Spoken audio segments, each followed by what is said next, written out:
Did you know that over 750,000 Chinese men were involved in a slave trade across the Pacific Ocean? When Europeans experienced labor shortages on plantations in South America and the Caribbean, they diverted their options to Chinese men whom they called coolies. This literally means hard strength in Chinese.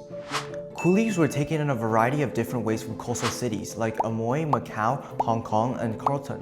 Men in debt, men imprisoned after fights, and men eager for work to avoid starvation all became possible targets. Some victims were lured into tea houses, regaled with stories of fortune to be made overseas, and deceived into signing labor contracts for work in South America. When persuasion failed, Chinese recruiters would resort to abduction with men in fear of leaving their houses and never to be seen again.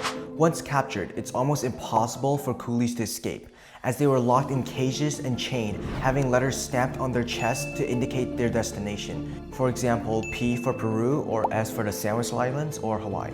In the mid-1800s, the death rate of coolies during their voyages hovered between 15 to 45%. Once they arrived, coolies were subjected to intense labor as well as blazing heat of the Caribbean. In Peru, Chinese laborers were tasked with collecting bird droppings that would be exported as a fertilizer to Europe and North America. Those too weak to stand worked on their knees, with guards standing on the shore to prevent coolies from accessing the only means of freeing themselves from their misery, hurling themselves to the sea.